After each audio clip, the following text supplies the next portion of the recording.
Welcome everyone to the Advisor Ambassador Program. Today we have the one and only DI geek, Corey Anderson, out of the Minneapolis-St. Paul area. And Corey is a veteran NAFA member, a former YAT Leader of the Year, and very active within IFAPAC as well as his local chapter in the Minnesota area, the state of Minnesota. So without any further ado, my name's Emily Cabbage. I'll be your host for today. If you guys have any questions, please feel free to use the chat feature, or if you want to ask Corey something at the end, but I am going to turn things over to Mr. Anderson. Corey? Perfect. Emily, thank you for having me on. Look forward to sharing some different networking ideas with each one of you throughout the country. Okay. Networking to a thriving referral business. Currently, I'm age 43. Yes, I'm getting old. Yes, I'm getting bald in the top of the head. And currently, about 85% of my business comes from other advisors. So how did I go about building that practice to do that? Well, I think of 7 years ago, back when I was 21 and entering the business. What are some tips that have worked along the way? One is you got to ASK to GET. If you don't ASK, if you don't ask, you don't get. If you don't ask for the referrals, if you don't ask for the business, you don't get it. Two is you got to get involved. One of these things I'm going to talk about is how I got involved in NAFA and multiple things in the industry. And then you got to give back. I think of volunteering. It's something where it's not about me, it's about our industry. It's about the people who created this industry that we now thrive in, and making sure we give back to others and make sure you're passionate about the whole, what you do for a living, your family, your life, and hopefully you're creating the life that you want to have and lead. So let's tell a little bit about our history and how we got here, and it'll share kind of more or less my process. So I was barely 22 and I first got involved in NAFA. How did I get involved? Well, in January of 2000, I was a failing agent at Foster Kleeman Company, a Guardian General Agency here in the Twin Cities. Wasn't failing because of them, I was failing because of me. I was in my own way. I wouldn't pick up the phone, wouldn't go see people, wouldn't call people. And they noticed I was struggling a little bit. They introduced me to a brokerage, and I got involved in their internal brokerage, which specialized in disability insurance. I started working for them on the new business side and did that for about 6 months, where I would work on ordering medical exams, labs, dealing with underwriters, processing business, stuff like that. Fall of 2000, I started as their new business assistant. Or in fall of 2000, then they promoted me and they said, how about you be our brokerage rep? And brokerage rep, they wanted me to call in advisors and teach them how to sell disability insurance. I had just turned 22, knew nothing about disability insurance, and I'm supposed to go teach people how to sell disability insurance when I could barely spell disability. So what are we going to do? How are we going to make this work? And so I started doing that and calling on advisors and going out and teaching them how to do it.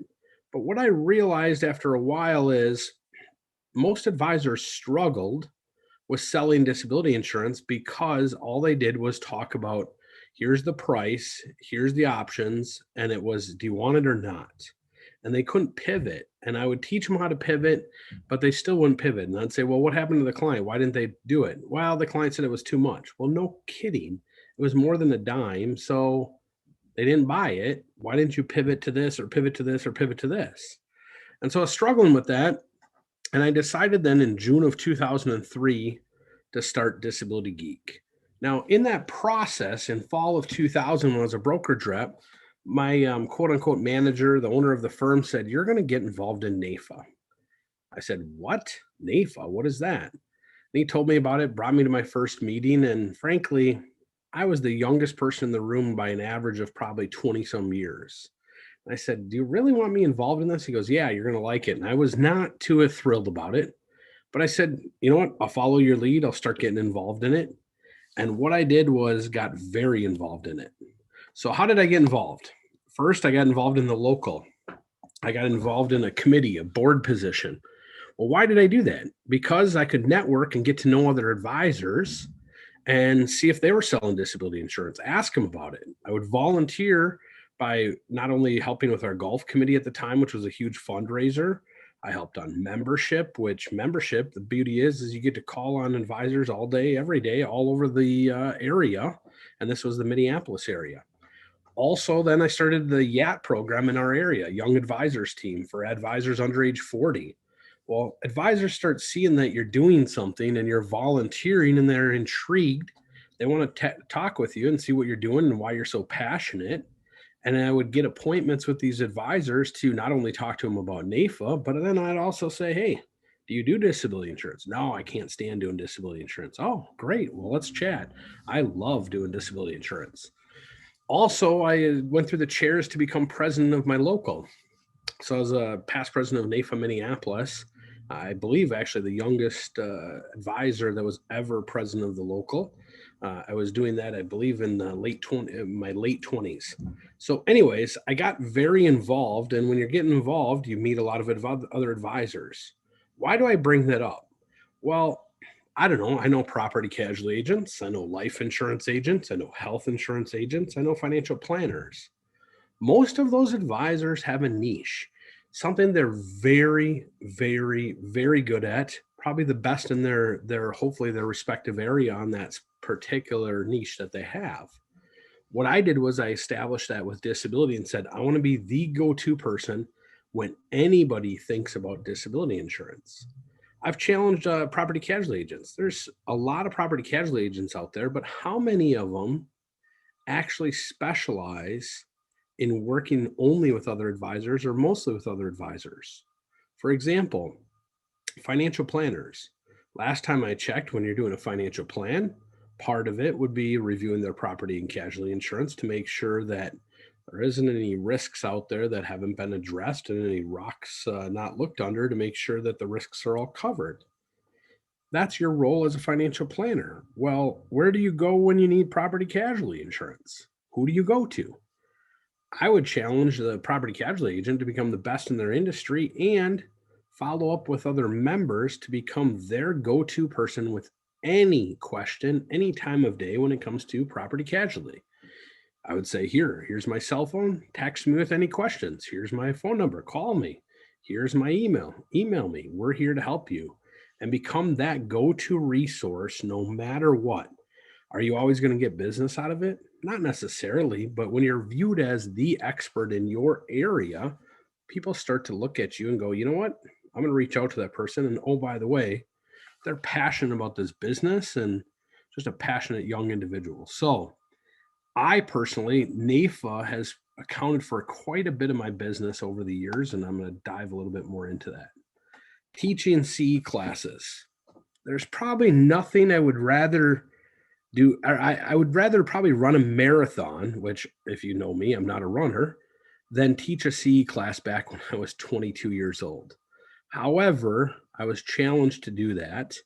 And I couldn't embarrass that person or myself by saying no. I just had to say yes. And so I was like, okay, let's teach some CE classes. Well, I was fearful. I was like, well, every advisor in the room is going to know more than I know. But that isn't true. When you're specializing in disability insurance, you're probably going to know quite a bit more about disability than most of the people in the room. So how do you get better at it? Doing some research, teaching a CE class.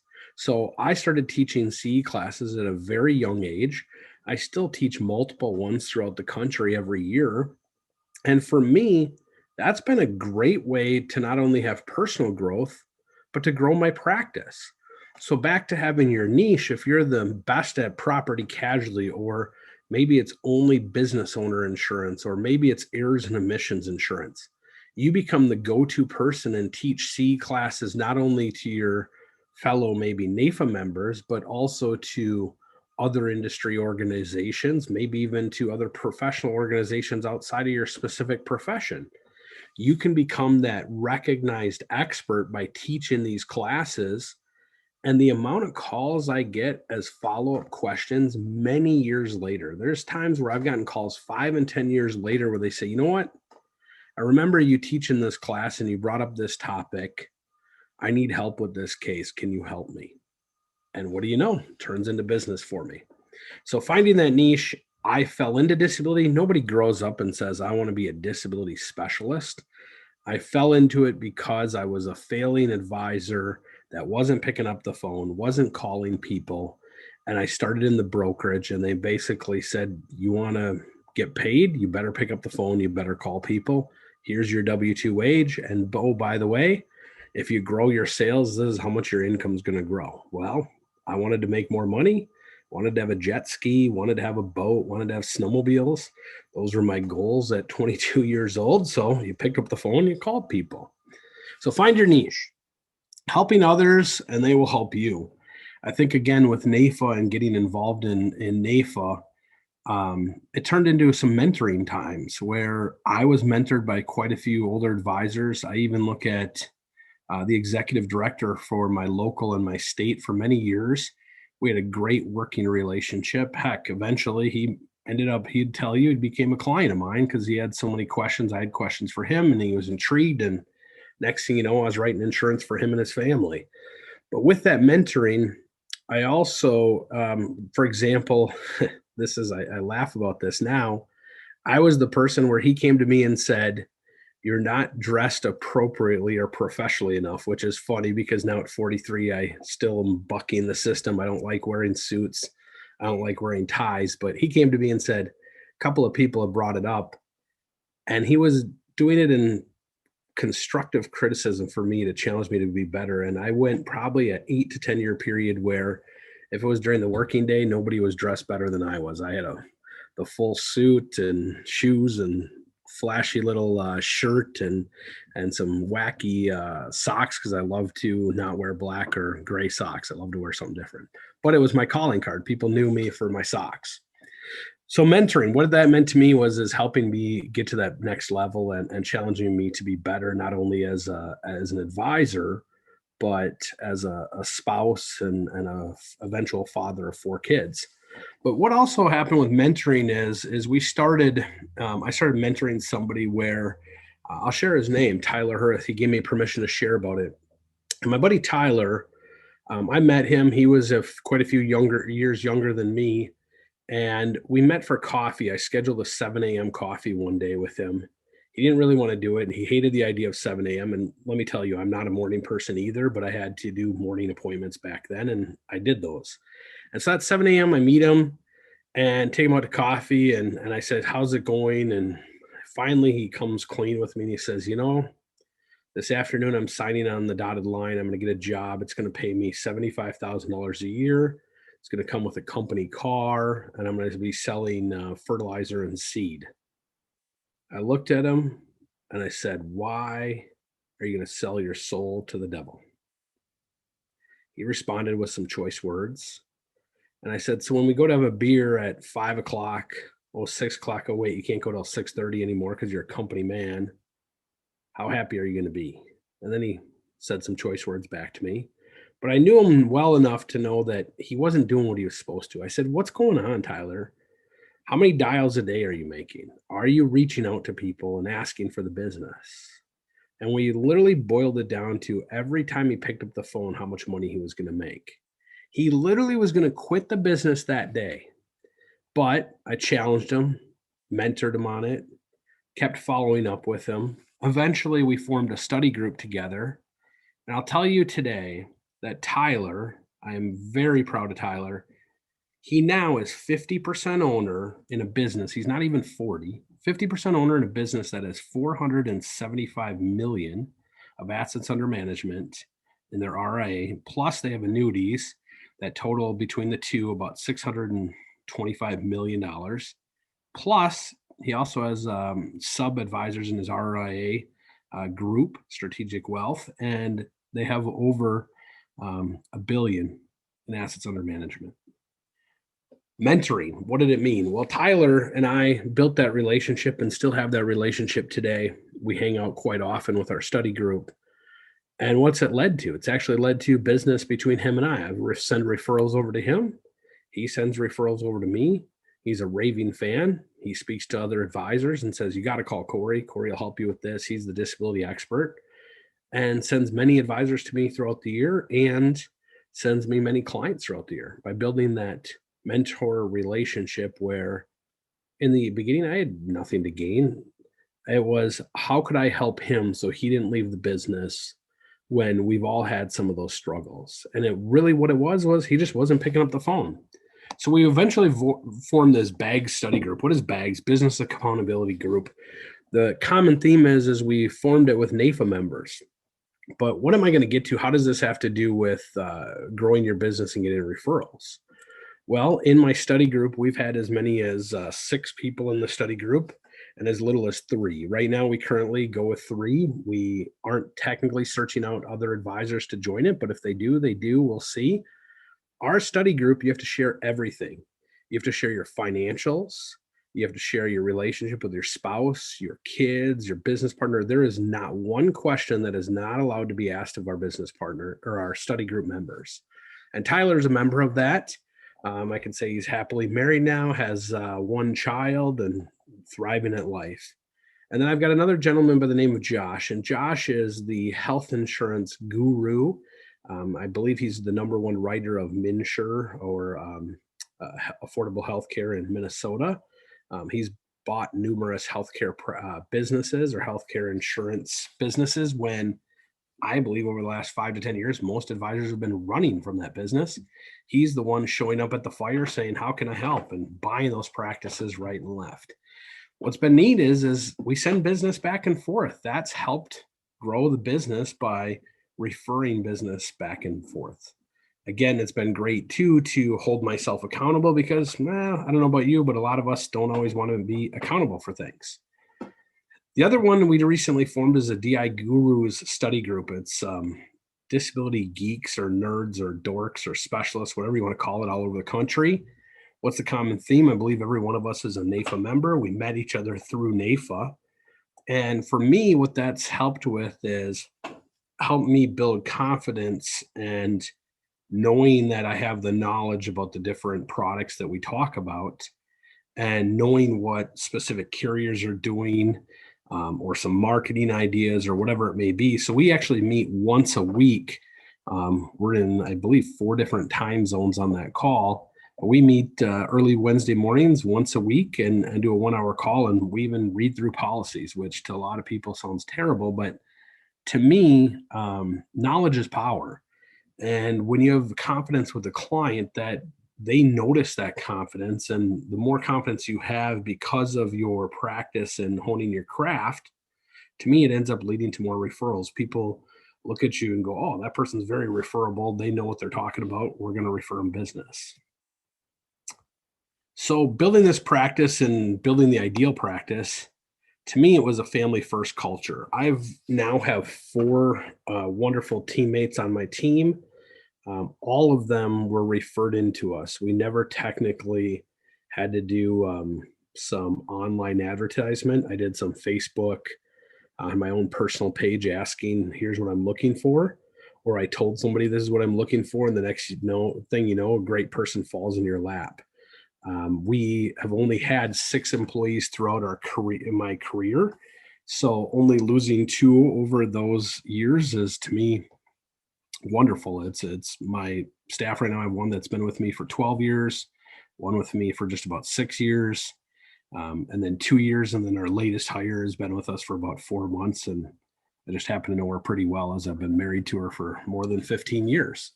But with us is we build a family first culture. And for us, it's been great for our advisor teams that we work with, knowing that that's how we operate. For example, we recently had one of our wonderful teammates, their mother passed away. It was a long process to pass away. And then dealing with saying goodbye and all that, we lost her for a month. Many businesses wouldn't put up with an employee being gone for a month. We did. We missed her, but it's what it's all about. My kids, I think of my kids, they know me as dad's all about flexibility. I try to never work past 3 p.m. Central time, a lot of times even 2 p.m. so I can get out. Like this afternoon, I have a 2:15 tea time with my son and a couple of his friends. And then what I do is I work again later in the evening after my kids go to bed. I'm not a morning person, so I try not to start my appointments before 9 a.m. However, I have clients that will do as early as 5 a.m. Well, if that works for them, we'll do a 5 a.m. appointment. But I work from home. I don't go to a technical office. My whole team works from home. Um, what do I do? I'm able to volunteer in my kids' classes that way. I do about 20% of my work week is volunteering between the many organizations that I'm a member of. And I just love being all about my kids and my wife. It's something where you got to enjoy the ride. I personally saw early on in my career many older advisors that were getting divorced in their 50s. They didn't have that relationship with their kids. All they wanted to do was make money, provide this life for them, and they never enjoyed it. Well, I'm all about enjoying the ride. There's a picture right there of my four wonderful children out on our boat. Our favorite thing to do is go out on our boat. We last summer were out on our boat 225 engine hours, which is a lot. How did we do that while still running a practice? Well, we make ourselves available for our clients at some odd hours. But clients love that. I mean, I have 10:30, 11 p.m. phone appointments regularly. That's because we operate in every time zone in the US. So what is that? I think it's technically 6 time zones, and we operate in all of those. We're flexible with our clients and doing odd appointments. However, we don't meet our clients face to face either. So it's a real different practice. But I can point back to NAFA and say, building my little niche of disability and growing the disability market and asking for the business from other advisors, we have literally grown where 85-90% of our business comes from NAFA members. So what works for me? Hire sooner rather than later. I think young advisors, they say, well, I can do this work. I can do paperwork. I don't know about you, but I can't stand doing paperwork. I hate paperwork. I love seeing people and talking to people. All the other stuff to me is frustrating. So for my staff, a dream I had was to eventually have them all licensed and to eventually have them where they could do applications. Well, currently, 3 of my 4 staff is fully licensed and have been for years, and they all take applications for our clients regularly. So once a client says yes, I have them hop on the phone with the client and complete the application paperwork and do all the electronic back and forth, as I'm not a tech guru.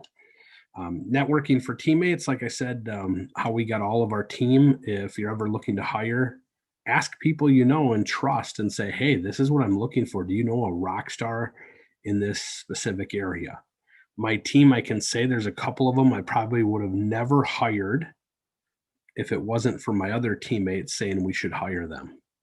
And they've worked out great. I have one that's been with me for about 6 to 7 years. She's awesome. I probably wasn't going to hire her, but my other teammate said, nope, we're hiring her. She's fantastic. She's going to be great and you're going to love her. Turns out she's absolutely phenomenal. We love her. So how we found her was through somebody we knew, and we just asked around looking for somebody. We work from home as a team. All of us get together probably maybe one day a month. Non-pandemic, during pandemic, it was a little rough trying to get together. We in the summer, they love going on the boat, so we go on the boat for a day every month in the summer and enjoy it.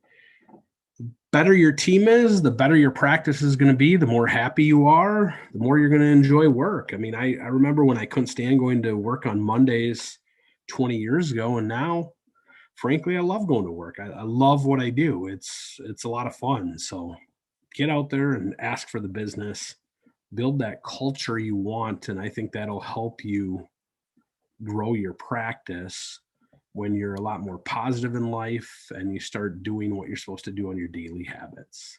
When I think of your daily habits, make sure you're reaching out and scheduling appointments. For us, part of what's helped with our team is we have a 20 appointment a week minimum, that our goal, I should say.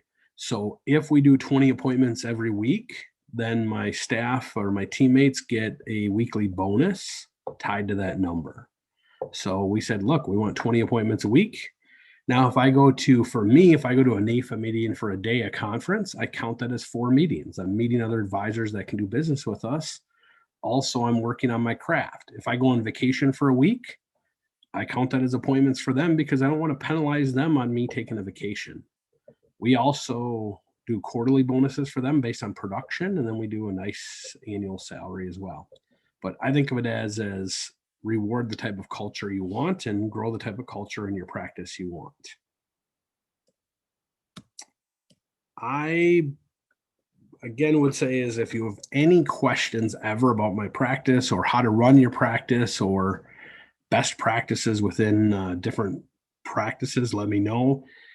One thing I kind of commented on is the electronic side of it and technology. Again, like I said, I'm not a tech guru, but that's where I've hired fantastic people to figure that out and figure out, like, for example, we pioneered with a couple of companies the electronic applications. They had never had them before, and we piloted it for them. We've been part of that process. We've piloted a few different disability products before they hit the market with a few of the largest carriers in the industry. So we like to be kind of on the forefront of things. And if you have questions about that or anything, again, technology related or running your practice or how do you delegate with a team that you don't office with, feel free to reach out. We'd be happy to be a resource for you. And I believe my contact info is right there. Awesome. Thank you so much, Corey. Always great information. I love all of your stories about, the Tyler story always gets me every single time. Partly because I know Tyler as well, but that's just a story that really resonates throughout NAFA Nation, is that you're building these communities and these relationships so that, sometimes you might have your friends that you talk to when you're going through a difficult time, but they don't really understand what you do every day, unless they're in the industry with you. And so to have these relationships with people throughout the country, to be able to run ideas past and things like that is just really, I think, at the foundation and the core of what NAFA really means to bringing success to so many people is that camaraderie piece and being able to talk through issues with other people. I know you mentioned too that you've got kind of like a DI group that has been formed. Same kind of idea, that if you don't have the solution, maybe somebody that has gone through a very similar thing, and they can kind of add some information to that too. Emily, can I jump in on one thing too on the referral stuff? So Mhm. how we built it, I don't always like asking for quote unquote the business. I didn't like the individual calls originally in the industry. So when I built DI Geek, what I did was I built it on a referral basis where I pay a referral fee. And so, for example, if you're doing property casualty, maybe there's a way to grow based on referral fees, or you do life insurance and you're the best at split dollar or key man or something in the business marketplace. Maybe you build it based on a referral fee basis. So that's how we built it. Is we pay all of our advisors that are licensed a referral fee for sending us our business, and that's helped us grow. We're in 40 different states, and I can't emphasize enough the camaraderie of NAFA and people like Mark Aker, one of my best friends in the industry, and I'll make fun of him till the cows come home. But that guy will pick up the phone any time of day, talk through things. We talk about quite a bit personally and business wise. I've flown down to the great state of Missouri many a times to go visit him and just have some fun with him and hopefully take some money off of his wallet when it comes to playing some golf with him and razz him. But it's the relationships. And back to that study group I was talking about. What's interesting about our study group, I'll talk about the one that's the bags one, the business accountability group. I would say we spend probably 60 to 80% of our time personally on personal stuff, not business stuff. So we talk business and we get into the business and we get into the financials and we get into different ways to grow. But if you don't have your stuff in order at home, work is going to not be so much fun. And so we talk about how to help be a better husband, a better father, better man, better industry person, better specialist, and just working on your craft as being a better human being. And that'll help you in your practice as well. Absolutely. Absolutely. Well, great. Well, thank you, Corey, so much. Always a pleasure to have you do this presentation for us. So much appreciated. Was there any questions or anything that anybody had for Corey or any follow-ups? Speak now or forever hold your peace. Thanks for giving me, Emily. No problem. Well, thank you all for joining us. Again, this will be added to our archives, and we look forward to seeing you next session will be July 22nd, and that is going to be with Derek Sheets out of Ohio. So looking forward to that. And if you have not, we will be having a mixer coming up here soon for an opportunity to kind of interact with some of our other YATs and NAFA members to find out a little bit more about that camaraderie piece that Corey was talking about. So look for that coming up as well. And with that, I will let everybody get back to their day. Again, Corey, thank you so much for your insights. Much appreciated. And I will talk to everybody very soon. Take care. Thank you.